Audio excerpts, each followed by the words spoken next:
Chers amis, shalom à tous.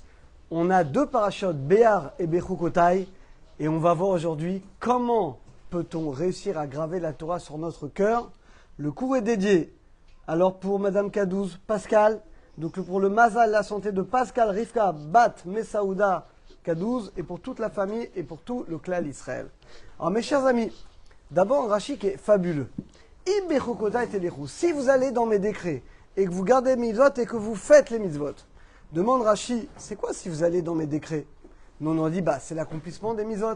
Non, parce que la suite du verset nous dit, et les mitzvot vous craindrez, vous respecterez. Nous dit Rashi, c'est quoi d'aller dans les décrets d'Akadosh Baruch Hu? Nous dit Rashi, c'est de se fatiguer pour l'étude de la Torah. Et là on a du mal à comprendre, sous-entendu que c'est grâce à l'étude de la Torah, à la fatigue pour l'étude, c'est ça qui permet à l'homme de recevoir toutes les brachot. Il y a un grand chidouche, mes chers amis, du Rabbi de Lubavitch. Pourquoi s'écrit finalement, vous fatiguez dans l'étude de la Torah? On aurait dû dire, si vous étudiez la Torah. Nous dit le Rabbi de Lubavitch, il y a deux choses qui sont complètement différentes. Il y a l'écriture et il y a le fait d'être gravé. Quand par exemple vous avez un Sefer Torah, vous avez un parchemin, et vous avez une écriture qui est dessus. Maintenant, l'écriture, elle est collée, elle n'est pas gravée. Si on arrive même à gratter un petit peu le parchemin, on peut même séparer l'écriture du parchemin. Ce n'est pas une seule réalité. Par contre, quand je vais graver quelque chose sur la pierre, alors là, je ne pourrai jamais l'enlever. Ça fait une seule réalité. On nous dit le Rabbi de Lubavitch, c'est quoi Bechukota et Telechu? On doit rêver que la Torah, Bechukota, c'est Chakika. La Torah doit être gravée dans notre cœur pour faire une seule réalité. Alors maintenant, la question elle est, mes chers amis, c'est joli, mais comment on peut faire pour que la Torah ne soit pas seulement collée sur notre cœur, mais qu'elle soit gravée dans notre cœur? Et là, mes chers amis, un grand chidouche, c'est comme ça qu'il explique Rashi. Rashi nous dit, tu veux que la Torah soit gravée dans ton cœur? Eh bien, c'est par le mérite de l'effort, de l'étude de la Torah. C'est que, mes chers amis, l'étude de la Torah, quand c'est fait avec effort, avec amal, c'est ça qui va permettre à la Torah de rentrer dans notre cœur et de créer une seule réalité. Nous et la Torah, c'est une seule réalité. Quand tu étudies la Torah, mais sans effort, tu écoutes comme ça un petit cours, tu as ta cigarette, tu as ton téléphone, tu es comme ça en mode détente. La Torah, elle ne peut pas être gravée dans ton cœur parce qu'il n'y a pas le hamal, il n'y a pas l'effort.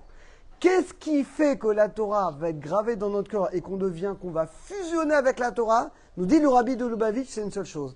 C'est l'effort fait dans l'étude de la Torah. C'est la raison pour laquelle Rashi nous dit, Bechukota, si tu veux que la Torah Chakuka, qu'elle soit gravée dans ton cœur, il y a une seule solution, c'est ce que dit Rashi. Amal la Torah, c'est les efforts, mes chers amis. On le voit, quelqu'un qui étudie pas, ou quelqu'un qui étudie mais comme ça, sans effort, la Torah ne pourra jamais faire partie de lui, même s'il a des connaissances. La Torah, elle sera posée sur son cœur, mais ça ne fait pas une seule réalité.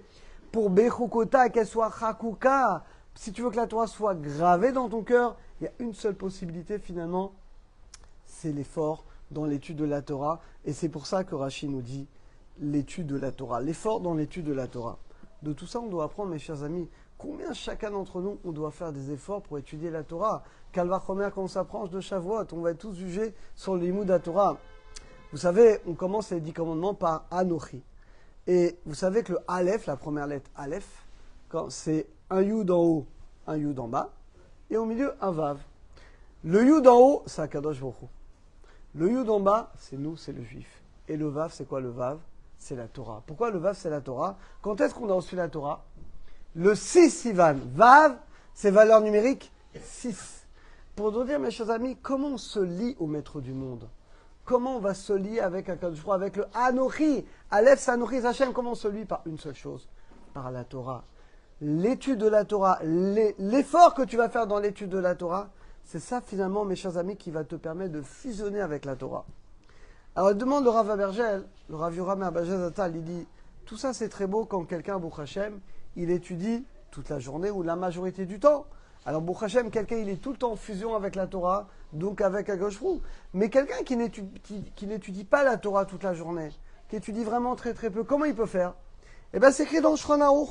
Le Shulchan Aruch dit celui qui peut pas, qui n'a pas la possibilité, qui ne peut pas étudier toute la journée, eh bien, qu'est-ce qu'il doit faire? Il doit soutenir financièrement des étudiants, finalement, de Torah.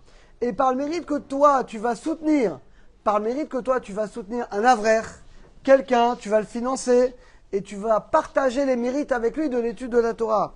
et ben, barre ce mérite dans le ciel. L'argent que tu donnes pour financer la Torah, et ben, c'est comme si toi-même, tu as étudié toute la journée la Torah. Et si vous me dites, mais bon, c'est quand même pas pareil, c'est quand même moins bien, et ben, regardez ce qui est écrit dans le Midrash. Srik Hashem, à la fin des temps, il fera une choupa. Il fera une choupa. Il y aura d'un côté les gens qui étudient la Torah. Et juste à côté, il y aura quoi? Les gens qui ont soutenu financièrement la Torah. Il dit le Midrash, ils seront au même niveau. C'est la raison pour laquelle le monde, il est créé par le mérite de quoi? Par le mérite de la Torah. Donc on a compris, mes chers amis. On a répondu à la question. On a demandé au début, si Rashi nous dit, vous étudiez la Torah avec effort. Et là, c'est le déclenchement de toutes les brachot. La parnassa, donc la pluie, la santé. Vous voyez, le bechota, il y a toutes les brachot. Mais on a dit, mais comment on peut recevoir ces brachot? Eh bien, mes chers amis, c'est ça qu'il dit le rabbi de Lubavitch pour expliquer Rashi. C'est la fatigue dans l'étude de la Torah. Pourquoi? Parce que la seule manière de fusionner avec quelque chose, eh bien, c'est de faire un effort pour s'unir à cette chose. Et si tu veux que la Torah soit chakuka, qu'elle soit gravée dans ton cœur, la seule manière, mes chers amis, c'est l'effort que tu vas faire dans l'étude de la Torah. L'effort te permet de fusionner avec la Torah et donc avec Kadosh Brou. Et si tu es capable de faire ça, de fusionner avec la Torah, grâce aux efforts que tu fais, eh ben, tu mériteras les 3 récompenses qui sont écrites dans la paracha. Venatati, c'est écrit Gishmechem Beitam, la parnassa, la pluie. Tu mériteras Shalom Barel, la paix en Eretz Israël Bekarov. Et tu mériteras Mishkani Betochechem, le Bet Amikdash, la Shrina, qu'on mérite tous Bezat Hashem. Ces 3 récompenses pour nous et pour tout le clan Israël. Shabbat Shalom.